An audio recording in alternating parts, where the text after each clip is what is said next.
Buenas noches, bienvenido a su programa Sola Escritura, un recorrido por la Biblia. Este es un estudio bíblico semanal, es expositivo, se transmite a través del Facebook de Iglesia Verbo Zona 16 y también nuestro canal de Zoom. Bienvenidos a este estudio en el cual seguiremos avanzando en el Evangelio según Mateo. Nos corresponde hoy analizar la segunda parte del capítulo número 10. La semana pasada vimos la primera parte y vale la pena comentar el entorno general.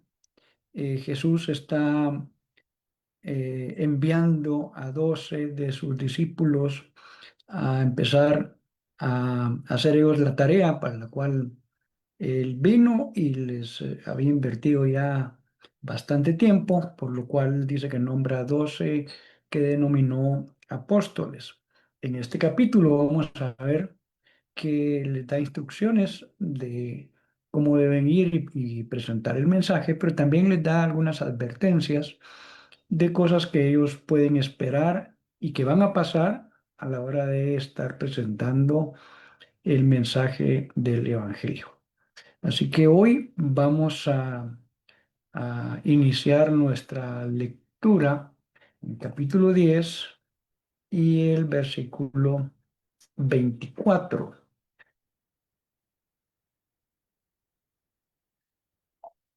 Vamos a leer en este momento del 24 hasta el 33.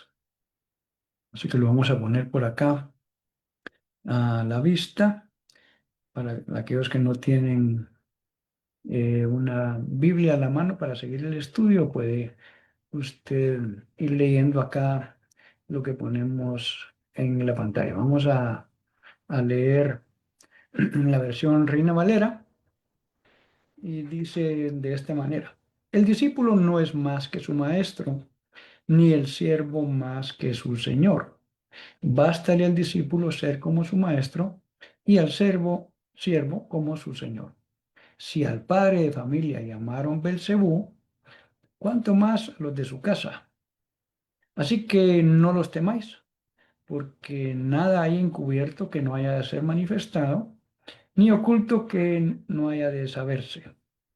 Lo que os digo en tinieblas, decidlo en la luz, y lo que oís al oído, proclamadlo desde las azoteas. Y no temáis a los que matan el cuerpo, mas el alma no pueden matar. Temed más bien al que puede destruir el alma y el cuerpo en el infierno. ¿No se venden dos pajarillos por un cuarto? Con todo, ni uno de ellos cae a tierra sin vuestro Padre, pues aún vuestros cabellos están todos contados. Así que no temáis, más valéis vosotros que muchos pajarillos. A cualquiera pues que me confesare, no, que me confiese delante de los hombres, yo también le confesaré delante de mi Padre que está en los cielos. Y a cualquiera que me niegue delante de los hombres, yo también le negaré delante de mi Padre que está en los cielos. Muy bien, vamos a poner nuestra Biblia aquí en paralelo. Eh, y iniciamos leyendo hoy el versículo 24. Recuerde que todo este capítulo nos narra la elección de Jesús de sus 12 apóstoles, se nos da el listado de nombres, se les da instrucciones de a dónde deben ir y a dónde no, que cuál debe ser el mensaje, les da autoridad para sanar enfermos, echar fuera demonios, etcétera. Y a partir del versículo 24 en adelante, Jesús va a enseñar algunas cosas que son fundamentales en esta labor que les está delegando a sus discípulos. Ahora leemos la tercera columna, que es la NBI. El discípulo no es superior a su maestro, ni el siervo superior a su amo. Y leamos de una vez el 25 y luego comentamos: basta con que el discípulo sea como su maestro y el siervo como su amo. Si al jefe de la casa lo han llamado Beelzebú, cuanto más a los de su familia. Que aquí Jesús pone una meta de cuál es la meta del discipulado. La meta del discipulado es llegar a ser como el maestro. La palabra discípulo es la palabra aprendiz. Los rabinos de ese tiempo, en el tiempo de Jesús, tenían sus escuelas rabínicas. Ellos escogían o determinaban a quienes tomaban o dejaban ingresar a su escuela. Por eso también la Biblia nos narra que Jesús fue escogiendo a los discípulos. Entonces, la meta del discipulado es básicamente llegar a ser como el maestro. Nos, Jesús nos ha llamado a ser sus discípulos, a seguirle a Él, y la meta es llegar a ser como Él. No solo en carácter, sino llegar a actuar también como lo hacía Jesús. El discípulo debe ser y hacer como su maestro. Entonces dice aquí, bástale al discípulo con que sea como su maestro, pero también pone otra comparación, no solo del proceso de discipulado, sino también de el tema del servicio. Dice, ni el siervo es superior a su amo. Esta palabra que, que se usa acá ha sido traducida Señor aquí en las versiones más formales, las primeras dos, la Reina Valera 60 y la textual. Hemos comentado en varias ocasiones que es una palabra que no es la que nosotros usamos como una deferencia al saludar, ¿verdad? El señor Morales, aquel señor de allá, sino que esta palabra tiene la implicación del amo, el dueño, el jefe, el que manda, etcétera. Entonces, por eso estas traducciones, la de NBI, que se le llama una traducción dinámica, y a las siguientes que hemos puesto aquí, aunque hay otras más, ¿verdad? No quiere decir que tengamos alguna preferencia por estas, pero como hemos traído el estudio comparando con la nueva traducción viviente, que es la cuarta, y la palabra de Dios para todos, que es la quinta, estas dos columnas.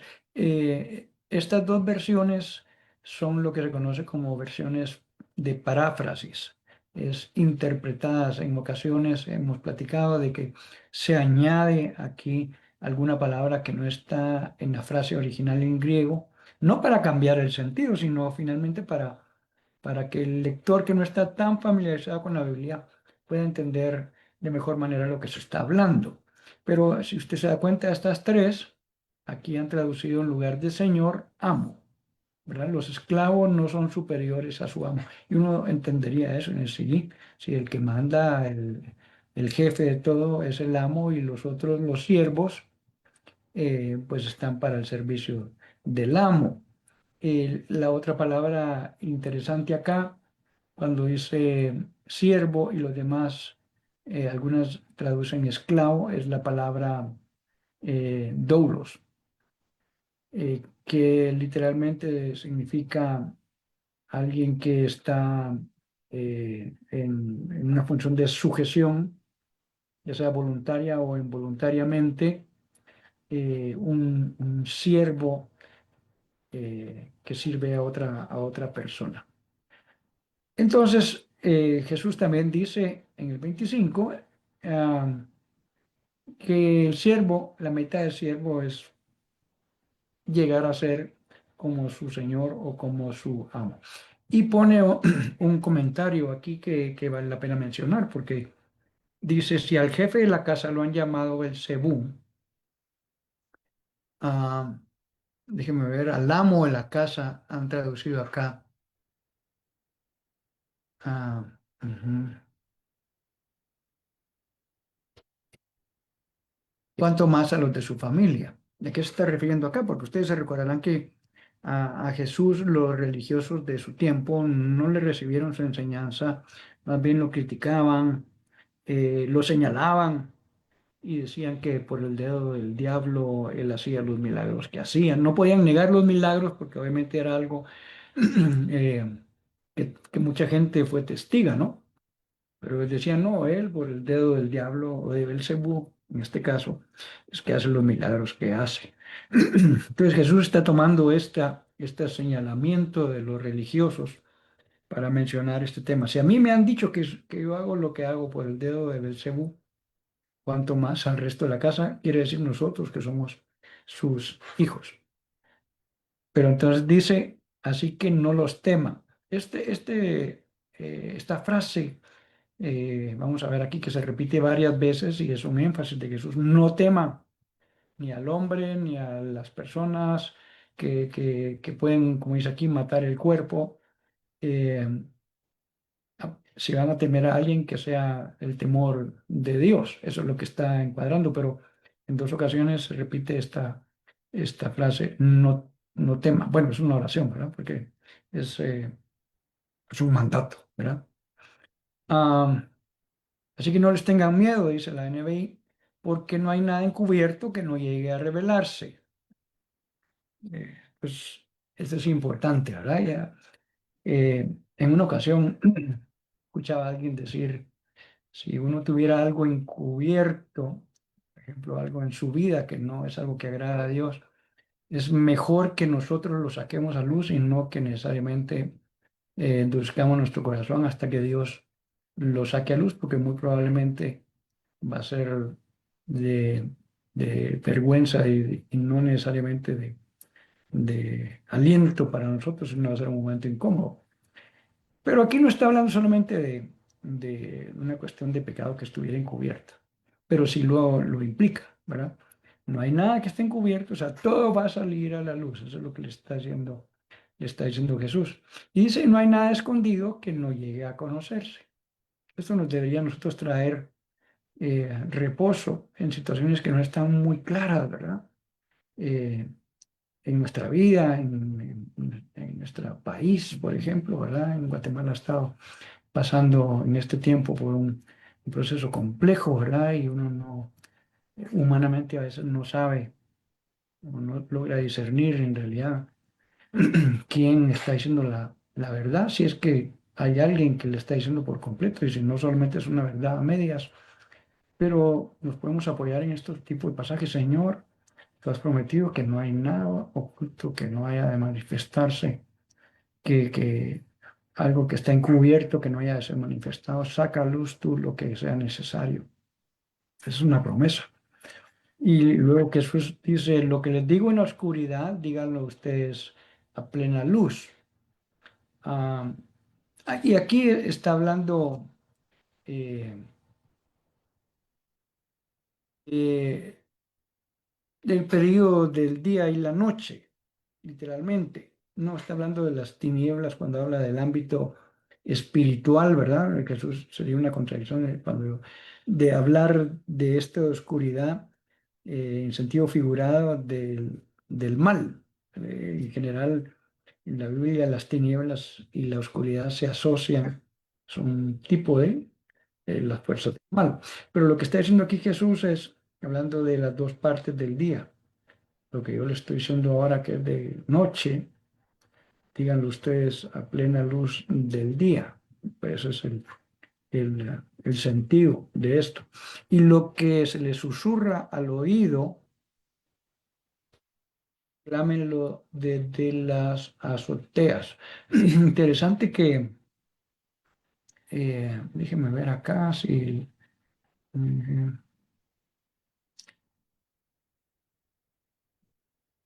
ujú. Que estas palabras, estas paráfrasis añaden aquí el tema de un susurro, ¿verdad? Lo que se les dice suavemente al oído, eso es parte del tema. Entonces, proclámenlo en voz alta, eso sí implica la palabra aquí, ¿verdad? Como grítenlo desde las azoteas. Está haciendo un contraste, ¿verdad? Entre lo que se nos fue mostrado de noche, durante el día, publíquenlo para que todos lo vean y lo que escucharon como un pequeño susurro, proclámenlo ustedes en voz alta desde las azoteas. ¿Qué nos ha sido confiado? El mensaje del Evangelio y nosotros tenemos que levantar nuestra voz para que todos aquellos que nos rodean tengan la oportunidad de escuchar las buenas nuevas de salvación, en tiempo y fuera de tiempo, como le dice Pablo a a Timoteo en una de sus cartas. Luego aquí vuelve a repetir otra vez, no teman. Ya lo dijo allá un poco arriba, ¿verdad? No tengan miedo, dice, a los que matan el cuerpo, mas no pueden matar el alma.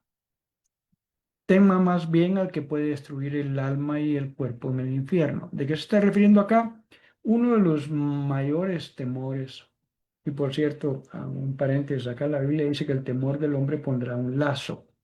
Los temores nos estorban, nos paralizan, eh, en general, ¿verdad? Hay ocasiones de manera natural, eh, lo que se le llaman las fobias, que son temores extremos, ¿verdad? Hay personas que tienen fobia a la oscuridad, se quedan paralizados literalmente por ese tipo de miedo. El temor del hombre pondrá lazo, dice la Biblia. Entonces, por eso que Jesús está diciendo aquí, no teman. ¿A quiénes? Dice él, a los que pueden matar al cuerpo. ¿Quiénes pueden matar al cuerpo? Bueno, probablemente otros hombres. Y uno dice, bueno, pero es que me maten es una cosa terrible. Y hay personas que tienen, por ese temor a qué nos puede hacer el hombre, dejan de hacer cosas que Dios probablemente les esté pidiendo, requiriendo. Entonces, ahora cuando dice, teman al que puede destruir el alma y el cuerpo en el infierno, algunos han querido interpretar aquí como que, por cierto, la mayoría de estudiosos dicen que es una interpretación errónea. eh, no es Satanás el que se menciona acá, o sea, el que entre líneas, digamos, pero sí, porque no tiene un nombre propio, sino básicamente es Dios.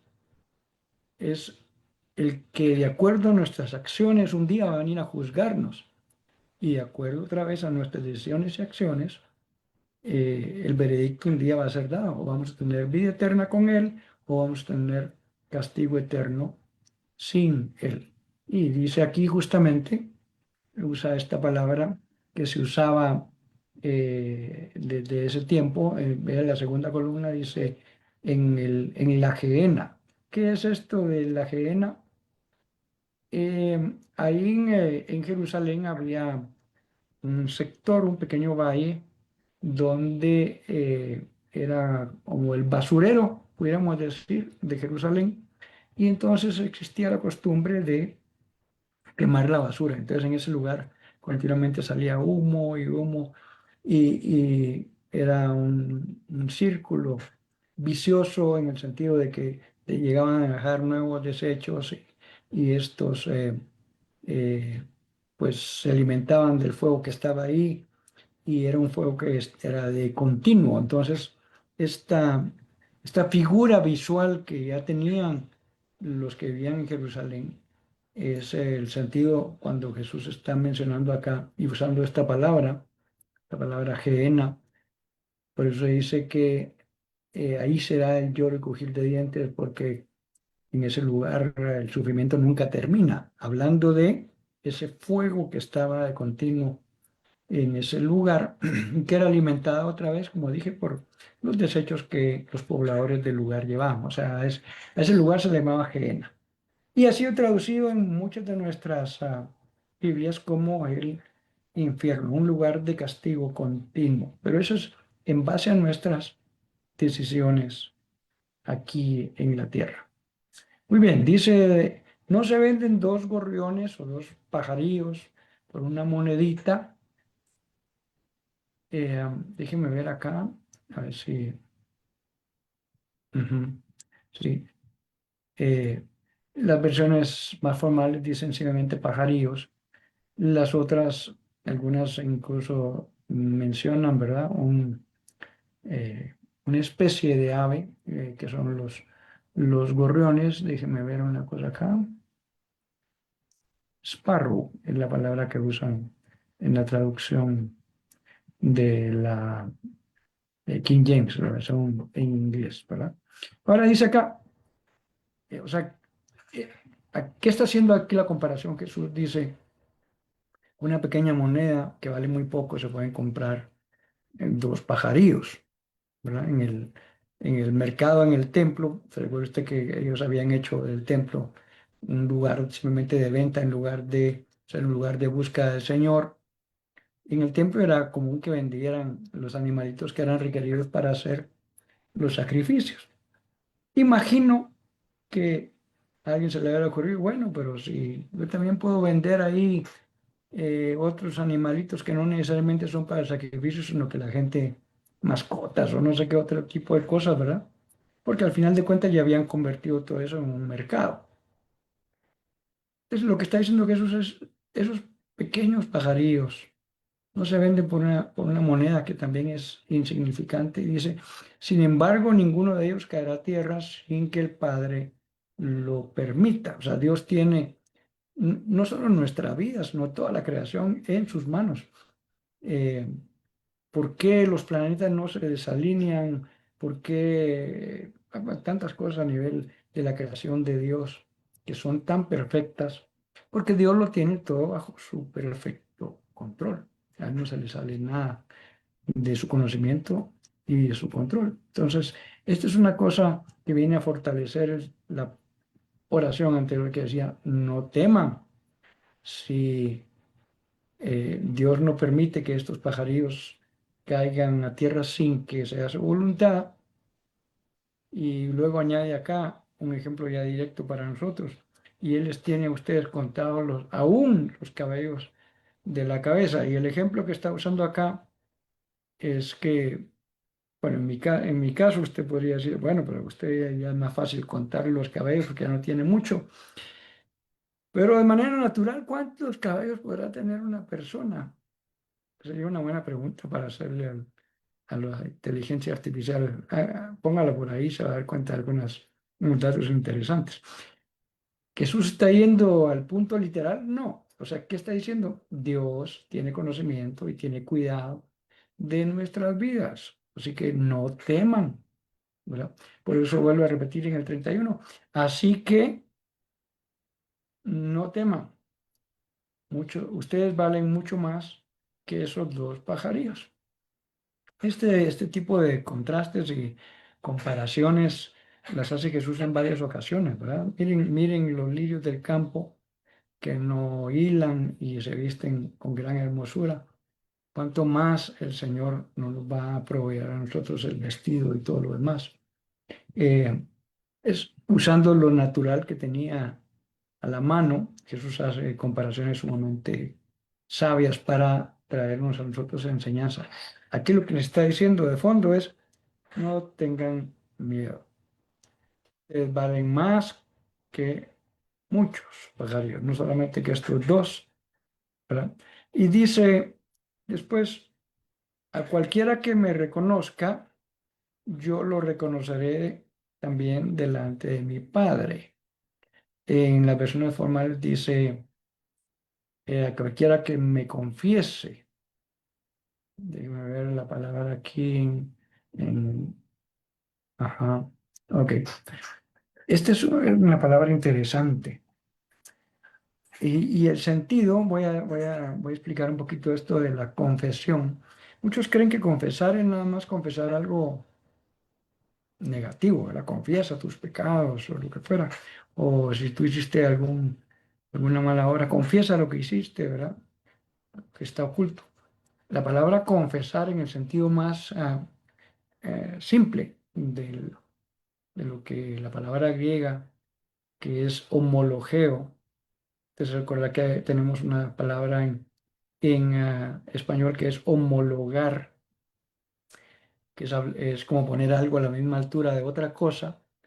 La palabra confesar, en el sentido de esta palabra homologueo, significa hablar lo mismo.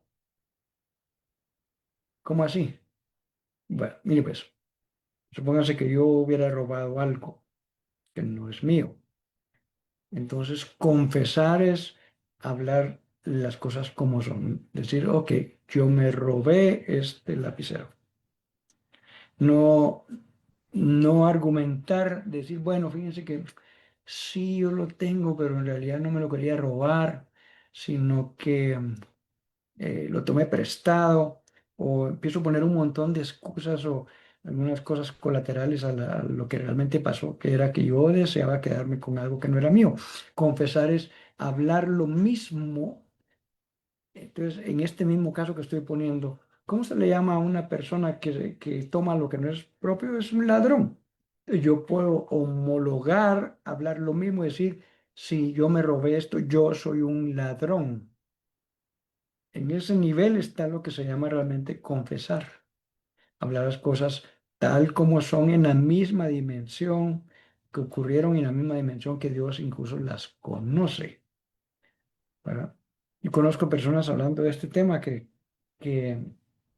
dicen una parte de lo que pasó, una parte de la verdad, pero no terminan contando todo. Y eso hace que nunca puedan realmente salir de una situación compleja en la cual ellos mismos se metieron. Entonces, llama la atención porque eh, la palabra confesar significa hablar, lo mismo hablar de la misma manera que lo que realmente sucedió.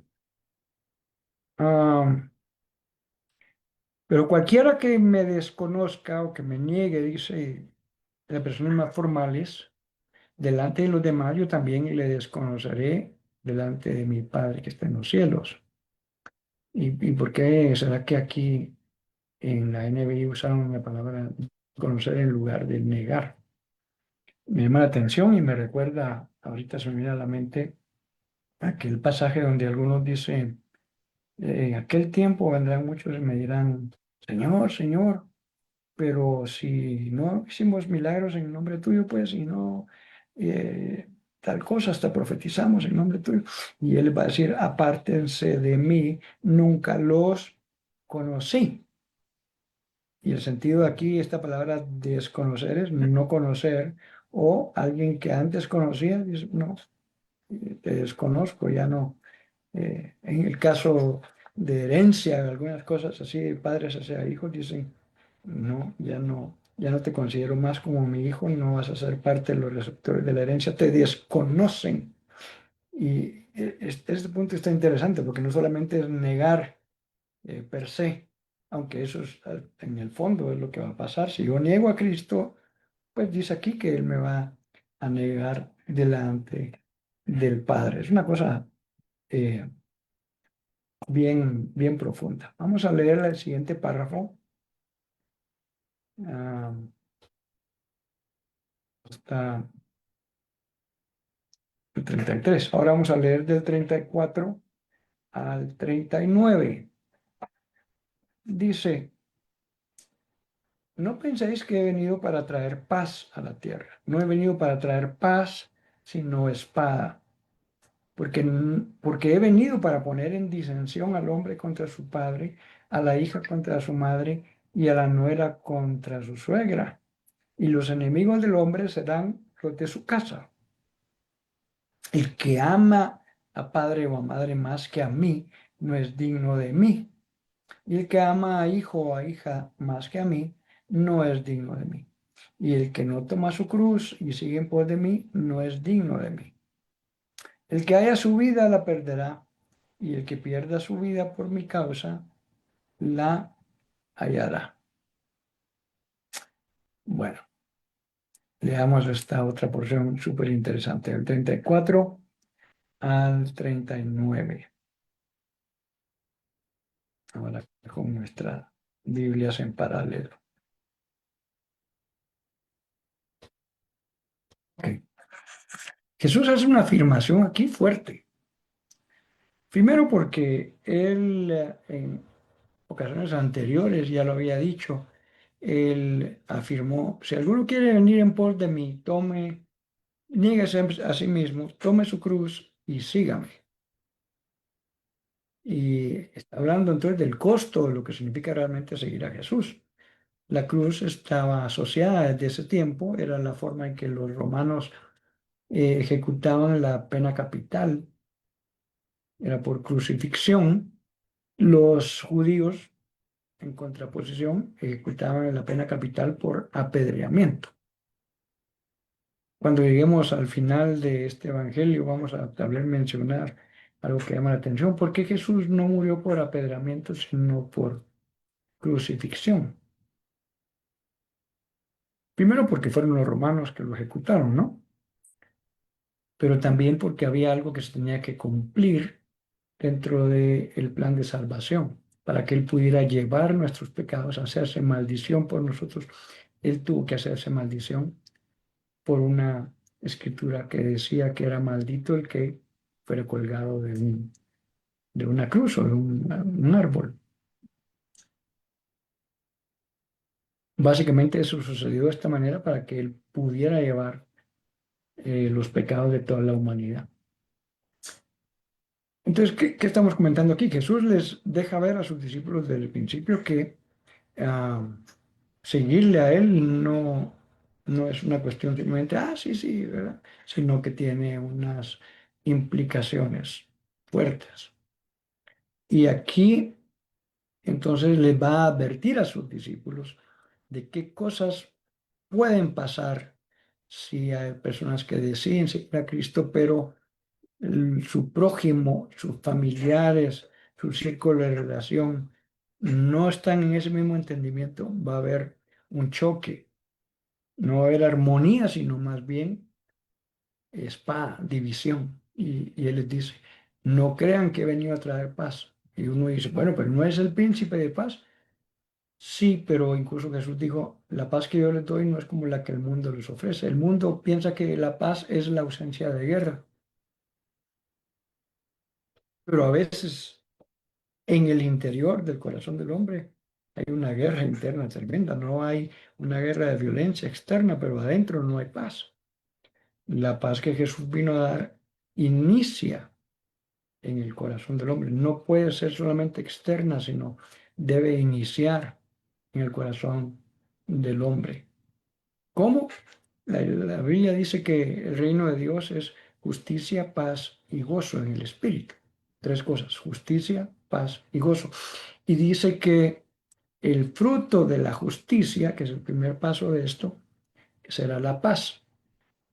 Ninguna persona ni ningún país va a poder vivir en paz mientras no viva en justicia.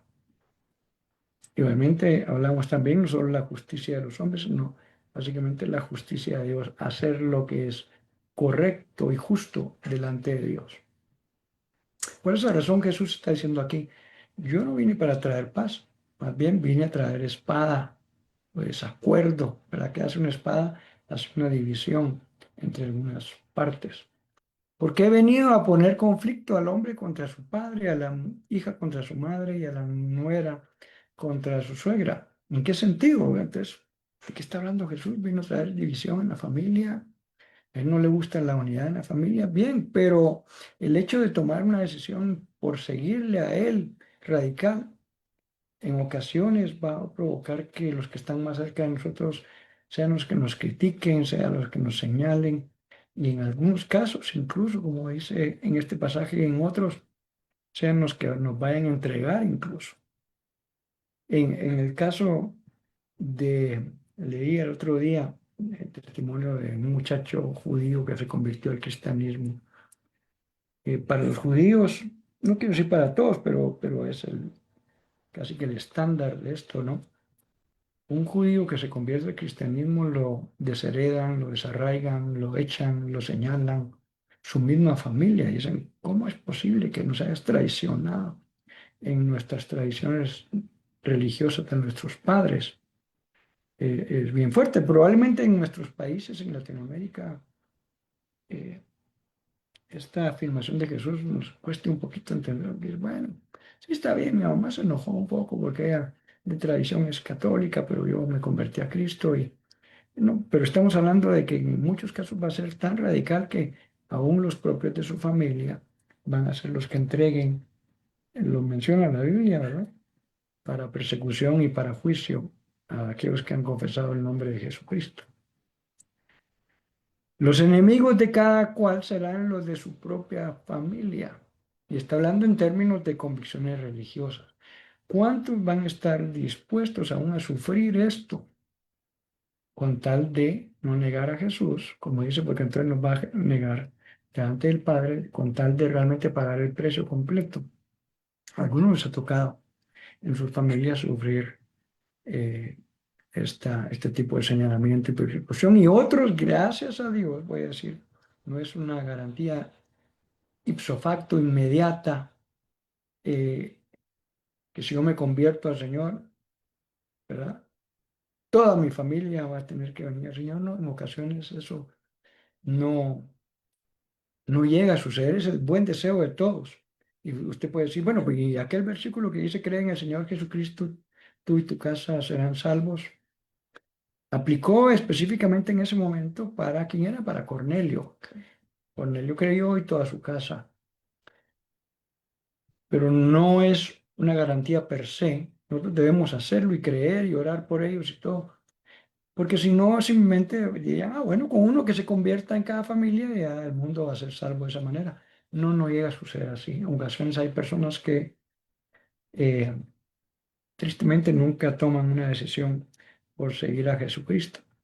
Y eso no llega a doler en nuestro corazón, obviamente, ¿verdad? El que un familiar, después de que nosotros le hemos hablado y testificado y mostrado de nuevo también con nuestra forma de vida, que haya congruencia, ¿no? Entre lo que decimos y lo que hacemos. Pero algunos, otra vez, porque es una decisión voluntaria personal, a lo mejor nunca van a hacer su decisión por Jesucristo. Por eso es que dice aquí, los enemigos serán incluso los de su propia casa.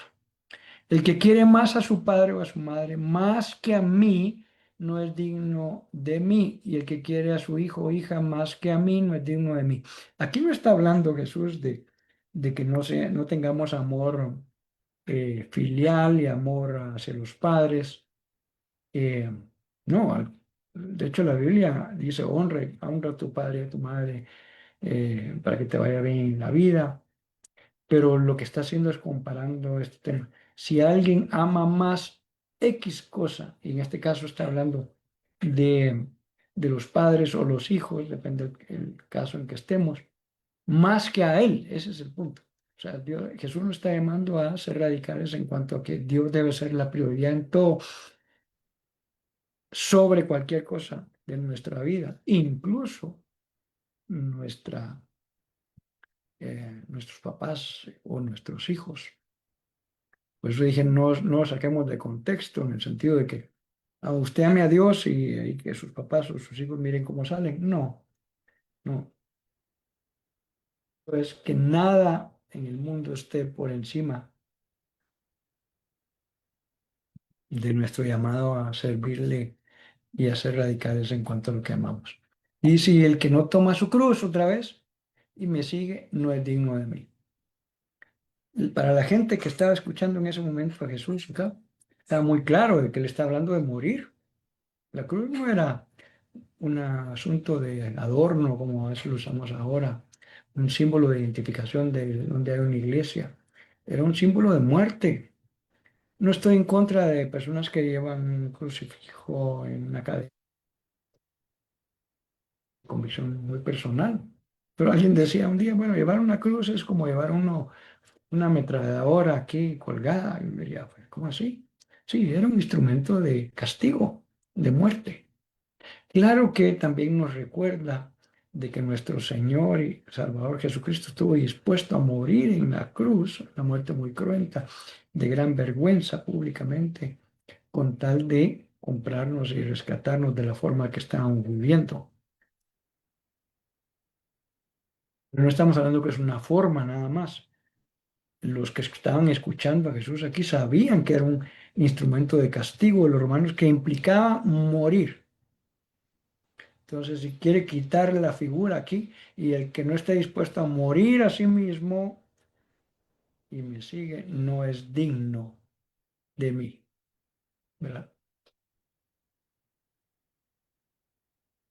Fuerte es un punto de inflexión aquí que Jesús está poniendo como el tema es ser radicales para él. Ah, ¿hasta dónde leímos? Vamos a ver. Casi hasta el 40, creo. Y el que encuentre su vida la perderá. Déjeme recordar si lo leímos o no.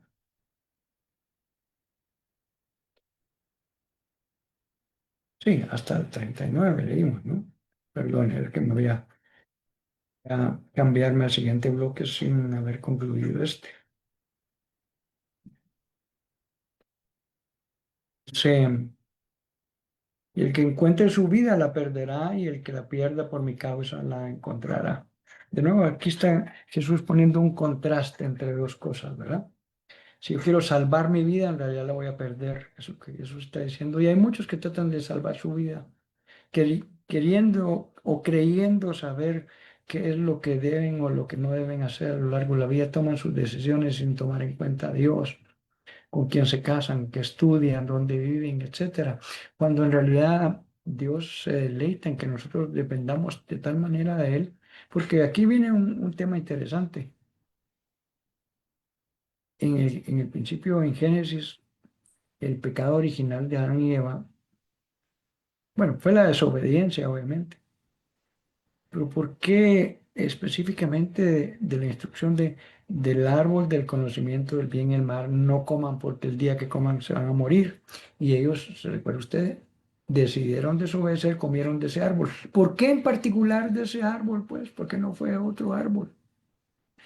Porque implicaba que nosotros, al comer de ese árbol del conocimiento del bien y el mal, vamos a tratar de llevar nuestra vida, porque lo que nosotros consideramos que es bueno o es malo, en lugar de aquel que realmente todo lo sabe y todo lo puede, que es Dios. Él sí sabe qué me conviene y qué no me conviene, aún en decisiones a un futuro mediano plazo o largo plazo. Él sí sabe. ¿Por qué no vamos con él en lugar de seguir comiendo del árbol del conocimiento del bien y el mal? Entonces hay personas que siguen viviendo su vida creyendo que se pueden salvar a sí mismos en un sentido, ¿verdad? O sea, no estoy diciendo que sean sus propios salvadores, sino que creen que con la forma que ellos viven su vida y toman sus decisiones, ellos pueden saber qué es lo que les conviene y qué es hacia dónde deben ir. Y dice el 40: quien lo recibe a ustedes, me recibe a mí, y quien me recibe a mí, recibe al que me envió. No, el 40 sí es parte, creo, de la última porción. Vamos a ir ahí, con ello entrar en la parte final del estudio de hoy, del 40 al 42. Dice de esta manera: el que a vosotros, el que a vosotros recibe, a mí me recibe, y el que me recibe a mí, recibe al que me envió. El que recibe a un profeta, por cuanto es profeta, recompensa de profeta recibirá. Y el que recibe a un justo, por cuanto es justo, recompensa de justo recibirá. Cualquiera que dé a uno de estos pequeñitos un vaso de agua fría solamente, por cuanto es discípulo, de cierto os digo que no perderá su recompensa. Bueno, analicemos esta última porción de lo que nos hemos planteado para estudiar en esta noche, el capítulo 10, la segunda parte. Bueno, dice: quien lo recibe a ustedes, me recibe a mí, y quien me recibe a mí, recibe al que me envió. En, en el sentido negativo, este versículo, si lo pusiéramos en términos negativos, también tiene una gran verdad. El que no le recibe a ustedes, no me recibe a mí, y por ende, o por tanto, no recibe al que me envió. ¿Por qué lo comento en sentido negativo? Porque cuando tú compartas el mensaje del Evangelio, le hables algo de la vida nueva que tienes en Cristo y cómo Jesús te salvó de tu buena manera de vivir, y no te reciban, recuerda esto: no es a ti a quien te están ah, ignorando, evitando, resistiendo. Es a Dios mismo, es a Jesús, y finalmente a Dios, que Dios Padre, que fue el que envió al Hijo. Entonces no lo tomes, nos cuesta esa parte, ¿verdad? La parte humana. No lo tomes a nivel personal. No te están rechazando a ti, esa es la palabra que andaba buscando en mi mente. No te están rechazando a ti, realmente están rechazando a Jesús. Y eso pasó en ese tiempo, en que Jesús físicamente estuvo ahí. Como dije, los religiosos de esa época no tuvieron ojos para ver realmente quién era Jesús. Usted sabe que los judíos hoy en día todavía siguen esperando que venga el Mesías. Algo que yo últimamente estaba meditando y digo, qué complicado el que quiera decir yo soy el Mesías, porque hay cientos de profecías en el Antiguo Testamento que el Mesías debía cumplir y todos esos cientos los cumplió Jesús. ¿Cómo va a ser en estos tiempos modernos alguien para intentar ser el cumplidor de al menos algunas de esas predicciones que se hicieron hace siglos acerca del Mesías? Mi respuesta es no se puede, no lo va a poder hacer. Lastimosamente todavía ellos tienen un velo que no les deja ver que Jesús es el Mesías y que él ya vino y que vendrá por segunda ocasión, ya no como vino en la primera, en la segunda ocasión va a venir como rey y como juez. En la primera vino como siervo, pero en la segunda va a venir a juzgar con justicia y a darle a cada uno lo que merece según lo que la Escritura dice. Entonces, cuando te rechacen, cuando te resistan, pues obviamente es incómodo para uno humanamente, ¿verdad? Pero recuerda que no te están rechazando a ti, están rechazando al que te envió y al que envió a este otro. Están rechazando a Jesús y al Padre. Cualquiera que recibe a un profeta por tratarse de un profeta recibirá recompensa de profeta. Y Jesús pone aquí dos ejemplos, ¿verdad? En el tema de recibir una recompensa. Y hoy venía meditando mientras venía manejando en estas dos comparaciones y dije, bueno, Jesús puede haber usado otras. ¿Por qué usa solamente esta del profeta y la de un hombre justo? Porque yo pudiera decir, cualquiera que recibe a un siervo, porque es siervo, pues recompensa siervo tendrá. O sea, ¿por qué? Hay una ley natural, tiene una base espiritual, obviamente, que se conoce como la ley de la siembra y la cosecha. Tú vas a cosechar lo que estás sembrando. Y por cierto, hay personas que dicen, mire, pero si yo conscientemente no sé por qué me está viniendo esto a mí, si yo no recuerdo haber sembrado mal. Bueno, ah, en ocasiones hay cosechas de algo que mis antepasados sembraron mal. Y en otras ocasiones, a lo mejor tú no estás tan consciente de que has sembrado mal, pero cuando chequeas el por qué te está viniendo esto, y dices, no, la verdad yo no había pensado que fuera tan malo esto que hice, pero tiene implicaciones. La ley de la siembra y la cosecha es lo que comúnmente se conoce como la ley de la causa y efecto. ¿Qué quiere decir? Todo efecto tiene una causa y toda causa produce un efecto. Es lo mismo que la Biblia había dicho desde hace muchos siglos. Todo lo que se siembra se cosecha. Entonces, si yo doy a un profeta, lo recibo con honra, aquí está hablando de recibir con honra, entonces voy a tener recompensa de profeta. ¿Por qué? Porque sembré bien, voy a cosechar de eso mismo. Y en el mismo sentido, el que recibe a un justo por tratarse de un justo, recibirá recompensa de justo. Déjeme ver una cosa acá. Ujú.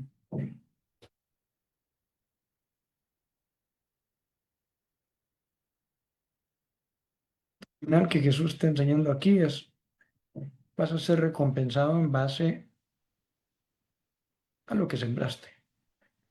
Si yo siembro naranjas, voy a cosechar naranjas. Es uno que diría, bueno, eso es lógico, ¿no? Sí, pero a algunos se nos olvida eso.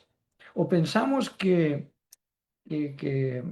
bueno, va a pasar un montón de tiempo en que yo cosecha. Hay personas que lastimosamente cosechan del mal que han sembrado muy rápido. Y otros probablemente se tarde la recompensa o la siembra y eso lo lleva a confusión. Bueno, si la vez pasada me robé esto y no pasó nada, entonces me puedo robar esto otro. Como dirían popularmente alguna persona está jugando con fuego, porque lo que se siembra se cosecha. Ya Jesús dijo allá, no hay nada que sea hecho en lo oscuro, en la oscuridad, que no vaya a salir a luz, tarde o temprano. Es una promesa bíblica, así que yo te recomendaría que mejor no estés en una prueba de error con respecto a esta grande verdad de la Biblia. Casi para ir terminando el versículo 42. Y quien dé siquiera un vaso de agua fresca a uno de estos pequeños, por tratarse de uno de mis discípulos, les aseguro que no perderá su recompensa. Esto es un último principio aquí tremendo, ¿verdad? Porque le está poniendo énfasis es, pero que tiene que ver un pequeño vaso de agua, pues. Para Dios tiene mucho significado. Y particularmente cuando nuestra forma de agradar a Dios no es tanto por las obras, sino por la obediencia a lo que Él nos dice. A veces Dios nos dice hacer algunas pequeñas o grandes acciones y Él solamente quiere ver de qué manera le somos obedientes. ¿Se recuerda usted que Dios le pidió a Abraham que le entregara a su hijo? Guau, usted dice, no, esto es no es una pequeña acción, es una gran cosa. ¿Qué es lo que Dios quería hacer en todo ese proceso? Por eso detiene la mano de Abraham cuando Abraham ya va a sacrificar a su hijo, porque él tenía la convicción, dice Hebreos, como él es el hijo de la promesa, y Abraham tenía la convicción de que si él lo mataba, Dios lo iba a resucitar, porque Dios no es no es hombre para no cumplir sus promesas. Entonces él dijo, si Dios me dijo que este era el hijo de la promesa y luego me dice que lo mate, de plano Dios lo va a resucitar. Esa era la lógica de fe que Abraham tenía. Entonces dijo, bueno, yo lo menos que puedo hacer es obedecer. Entonces, en muchas ocasiones, las cosas que Dios nos dice, algunas que incluso no tienen lógica, tienen el propósito de ver nuestra obediencia, en qué medida somos obedientes. No es por el hecho per se, y Dios te pide algo pequeño o grande. Te animo a que cuando Dios te pida algo, trates de ser lo más obediente posible. Y me estoy hablando a mí mismo, porque a veces uno obedece, pero parcial, de manera parcial, ¿verdad? Entonces nos dice, ve a hacer tal cosa, y a lo mejor lo posponemos. Eso ya es una respuesta parcial. Si Dios dijo ya algo, quisiéramos algo, hay que hacerlo cuando Él dice y la manera que Él dice. Para entonces asegurar que un día podamos tener una recompensa como la que Él ha ofrecido. Por eso dice acá, el que dé un pequeño vaso de agua a uno de estos mis discípulos, por tratarse de un discípulo mío, va a tener su recompensa. No menosprecies los pequeños inicios. Había un pequeño video que se llama una cadena de favores, en la cual muestran a una persona que hace un bien a alguien y este alguien va con un tercero y también le hace bien y entonces el bien se va, no el mismo, ¿no? Sino que de acuerdo a su contexto, alguien, algo que necesitara, que le fuera útil. Entonces tú no sabes lo que estás sembrando y el significado que puede tener para alguien ese paso de obediencia que Dios te está requiriendo. Tarde o temprano, como Dios no es injusto, Dios te va a dar tu recompensa. No lo hagas por la recompensa, obviamente, porque entonces seríamos gente interesada. Hazlo por amor a Dios, pero ten por seguro, porque la Biblia lo afirma, que Dios a su tiempo te hará cosechar el bien que sembraste. Vamos a saludar a las personas que han estado con nosotros muy amablemente en esta noche. A Christopher Alexander Acevedo y a su mami Silvia Carolina Acevedo. Gracias, hermanos, por estar acá semanalmente en el estudio. También Magdita de López, qué bueno que pudiste estar conectada con nosotros. A Aldo González, un saludo hasta allá, Malacatán. Te bendecimos junto con tu familia, hermano. Y queremos animarles e invitarles a que puedan seguirse capacitando. Este estudio lo tenemos mientras Dios nos dé vida y esfuerzo cada miércoles a las 7:30 de la noche, hora de Guatemala. Les contamos también que en el canal de YouTube de Iglesia Verbo Zona 16, que han grabado los estudios eh, a partir de este de Mateo, para si alguien no estuvo en un capítulo y quisiera escuchar la exposición. Lastimosamente los anteriores, porque tenemos como 2 años y medio, casi tres, creo, de estar haciendo esto y por eso vamos ahorita por Mateo. A cambiar la política de Facebook, los programas que se transmiten en vivo solo están durante un mes y luego Facebook los quita. Entonces, ya no nos dio tiempo de bajar los estudios anteriores a Mateo que tuvimos. Un día podemos tener un poquito de chance. Algunos probablemente están pensando en regrabarlos. Eh, pero por el momento, el comentario es, todos los estudios de Mateo están en el YouTube de Iglesia Verbo Zona 16. Agradecemos de nuevo su atención, les bendecimos, les invitamos para la otra semana en el estudio del capítulo número 11 del Evangelio según Mateo. Que el Señor les bendiga, que estén muy bien, pasen una feliz noche.